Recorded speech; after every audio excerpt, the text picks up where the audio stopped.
but I serve on the board because I'm committed to being a good neighbor. I brought a few slides with me this morning, and if we could, I'll bring those up.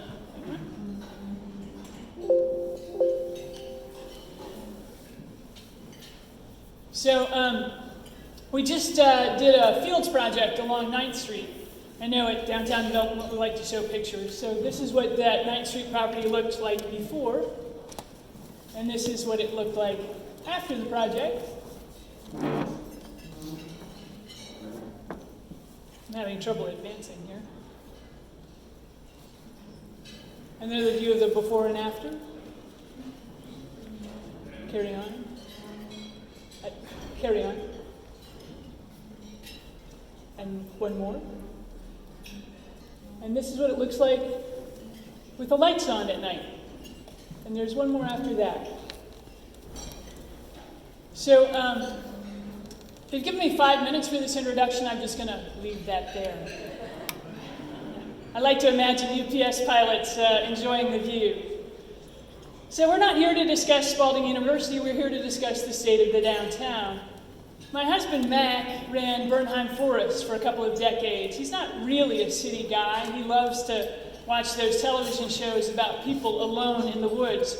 I'm not so fond of these shows myself. Bad things always happen to people alone in the woods. The show reminds me of, I don't know, my own time alone in the middle of the ocean when bad things were happening to me. There is a moral to this story. In civilization, human beings benefit from the division of labor. Some build shelters, some raise food, some educate, some govern, some engage in commerce, some in banking. There are lawyers and philosophers, and in great cities, there's sufficient surplus to support a thriving arts community. If bad things happen in civilization, and civilization devolves, whatever else lawyers may do for us, they can provide an excellent source of protein. Good morning. Say your hate mail, I'm a lawyer, and I'm also a vegetarian. So Mayor Fischer, if he's ever called upon to provide my eulogy, can feel free to discuss my odd sense of humor. As a philosopher, as a university president, I have a great respect for philosophers. Indeed, when I was on the ocean, I pondered one of the classic questions of philosophy. It is a question that puzzles generations of undergraduate students. If a woman alone in the middle of the ocean throws a screaming hissy fit, and there's no one there to hear her, did she throw a screaming hissy fit? Perhaps a first-year seminar at the University of Louisville can take on this question. In a few moments, I'll relinquish the podium to the mayor of our fair city, Greg Fischer. He might possibly mention a few things that make a city great: good health, lifelong learning, and compassion. It is my observation that when the fabric of a city frays, it is very often because we have neglected our health, our education, or our compassion. Those fields have been described as a symbol of white privilege. Don't worry, I didn't come here this morning to argue. In the 1984 edition to Notes of a Native Son, James Baldwin ends his preface with a passage from Doris Lessing. Quote, "While the cruelties of the white man toward the black man are among the heaviest counts in the indictment against humanity, color prejudice is not our original fault, but only one aspect of the atrophy of imagination that prevents us from seeing ourselves in every creature that breathes under the sun. Here, together, this morning, it must be our calling to rage against the atrophy of imagination. The ability to see ourselves in the other is the primary call of compassion. It is difficult to exercise compassion when one is not healthy. It is difficult to exercise compassion when one is not educated. The exercise of compassion requires that we remove ourselves from the center of our world and place others in that place of reverence. I'm here to agree with Doris Lessing. When we fail one another in fostering health, providing education, and exercising compassion, ours is a failure of imagination. I invite us to pause and bring to mind great citizens of this city that you know or that you have known. Great citizens are people of integrity. Integrity comes from the Latin root integer, meaning whole number. People with integrity are whole and complete within themselves, and in this wholeness, it makes them better able to be of service to others. There was no atrophy in the imagination of Mr. David Jones.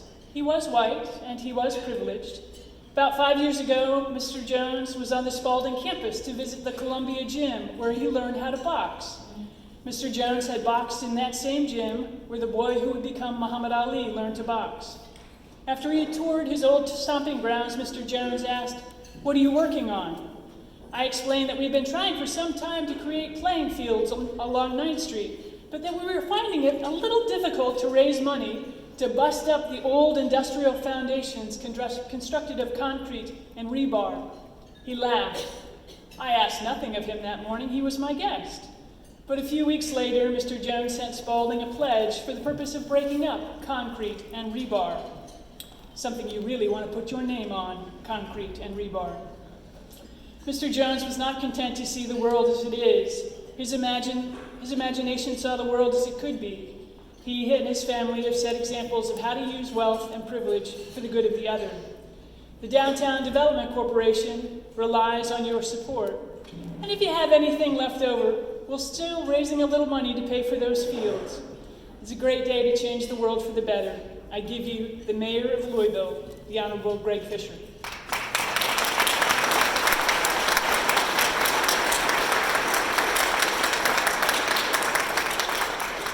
Thank you, Tori.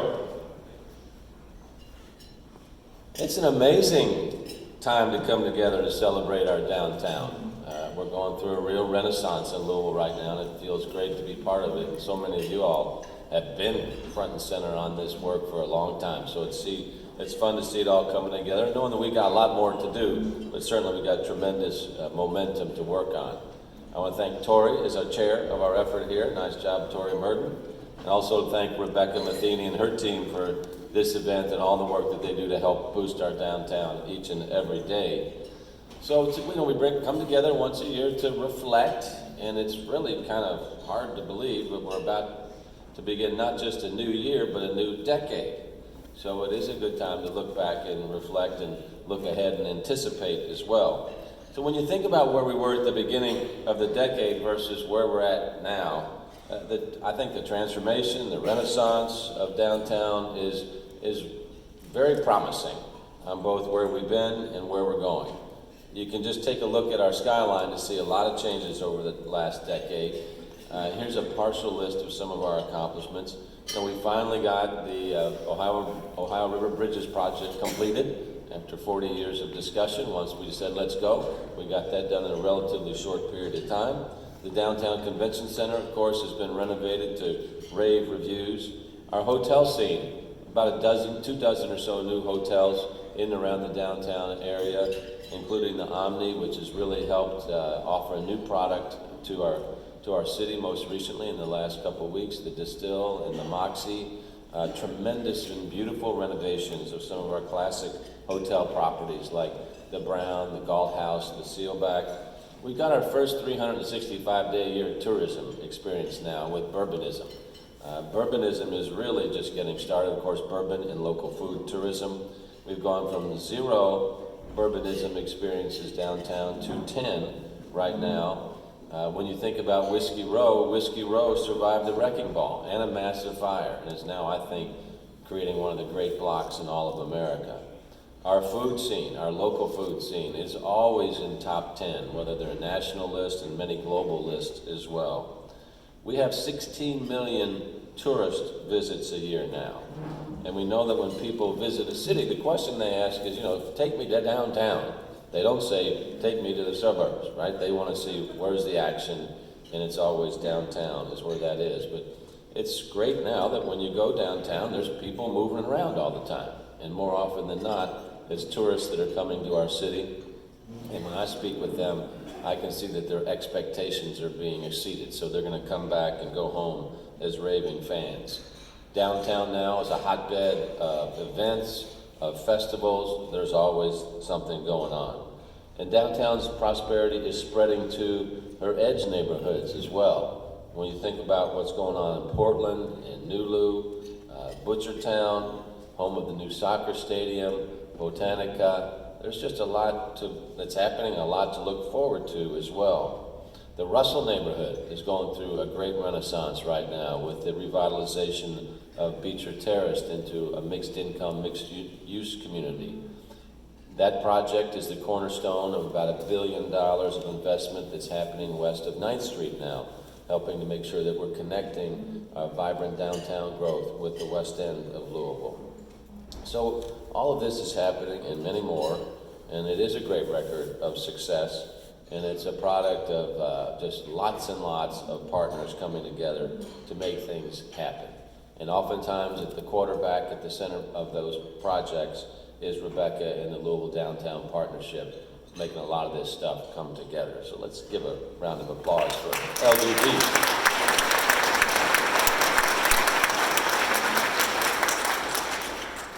So Metro government obviously is right in the middle of all this as well.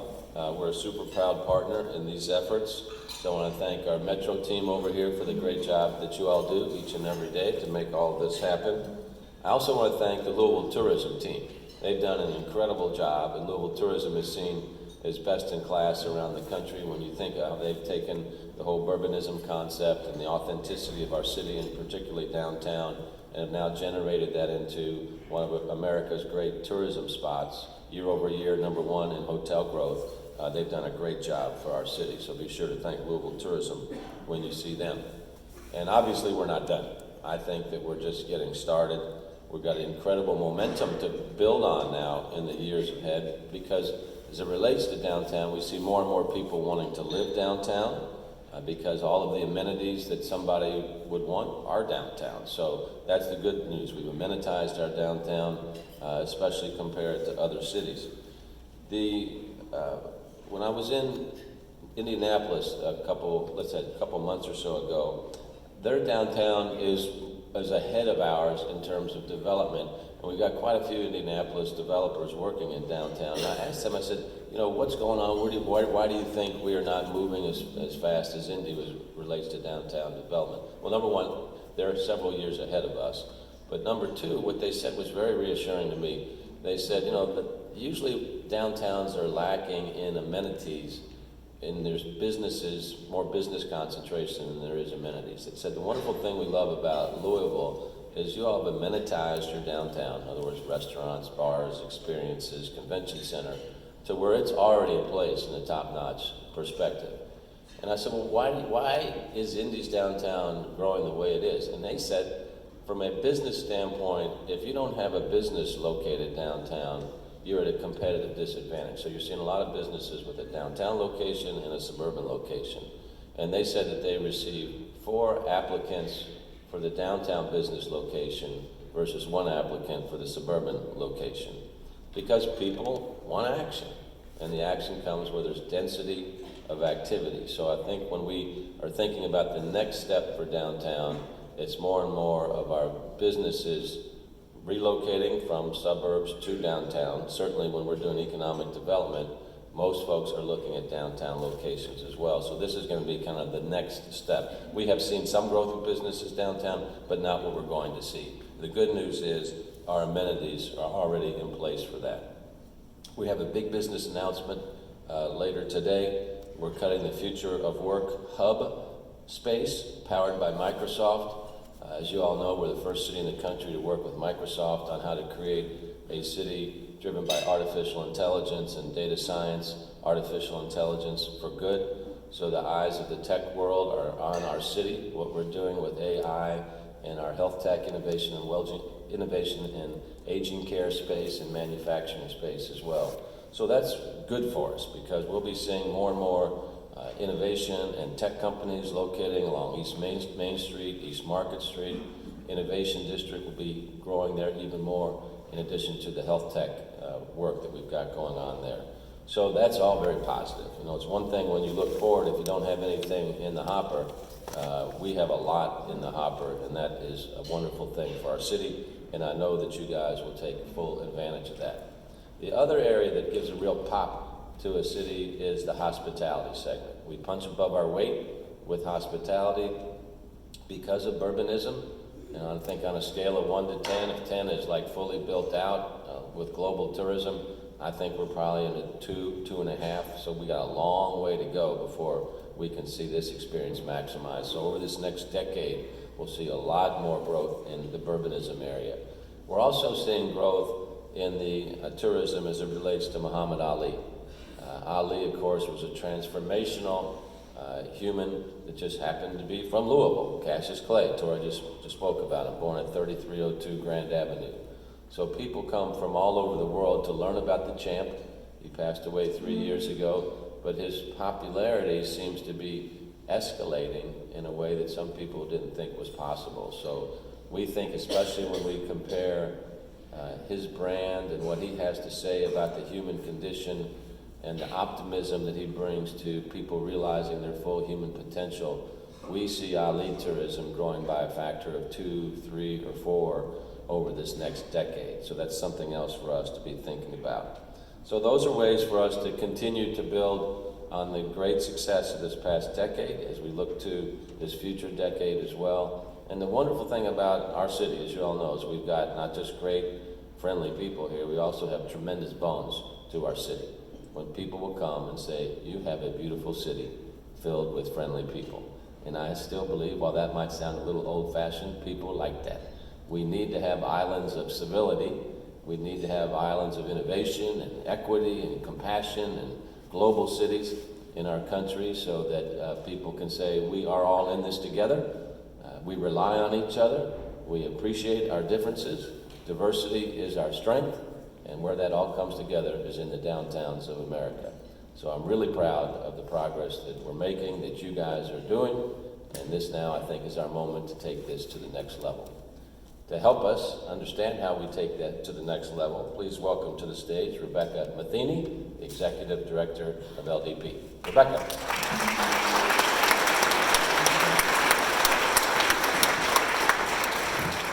Thank you, Mayor. We are very blessed in Louisville to have a mayor that understands urban issues and that supports our downtown, along with Metro Council, which thank you elected officials who are in the room, because your public service is very well appreciated, along with the folks who toil every day in the fields for Louisville Metro. Big table up here, everybody wave, yeah. These are the folks that help us with economic development and who really build a future. We have a great relationship with Metro and with Louisville Forward, but also with GLI. So thanks to everybody who does economic development. But in this room, when I look out here, I see a ton of people who are central investors. I look at commercial real estate folks. I look at attorneys. God bless you. We love you, except when we don't. And we really appreciate all of the institutions that help with this effort. I want to thank Tori. I also want to thank both of our boards. I could literally stand up here and thank people for probably 2.5 hours, because while it takes a village to build a child, it takes a city to build a downtown. And David Downey of the International Downtown Association will be talking about that in a few minutes. Briefly, we had the Cornerstone Awards recently, which thanks everybody who's made more than $1 million investment in downtown, and we had a record-breaking year in that, which we're very thankful for. But we also awarded the Russell Smith Award. And I think Russell's family is here in the audience. And Russell was an early downtown leader, somebody who believed in downtown long before it was what it is today. And thank you, Barry Alberts, for helping with that. And so today, we have a private sector recipient and a public sector recipient. And we would like to bring to the stage Paul Ford, who, as the head of Riverside Parking, has been just a community treasure for so long, silently helps so many nonprofits and so many organizations make parking okay. He's always my first face when I get out at one of the fancy schmancy events I get to go to as part of my job, because Paul is parking my car, because he is the hardest working man in show business. And he and the Parking Authority of River City Thank you, Tiffany Smith, so much. Work together. People are jealous of me all over the country of the amount of relationship and cooperation we have from downtown parking, which is not a small thing. Thank you, Paul. Can you come up and get your award? Paul loves public speaking.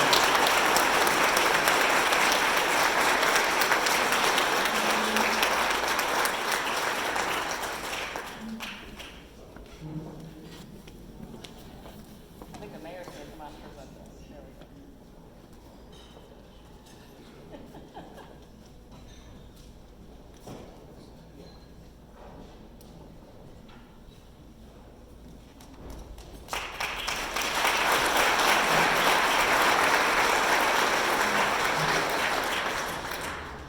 We're also just blessed to have Paul on the board of the Louisville Downtown Management District, so thank him. We also honor every year a public sector employee, and this year we are honoring Al Andrews. Al, for those of you who've not encountered him, works in the Public Works Department and manages all of the right-of-way permits and licensing. And we thank him for his tireless service, not only to enabling development and but also managing all of the IT kind of explosion that's happened recently. So, Al, can you come up and get your award?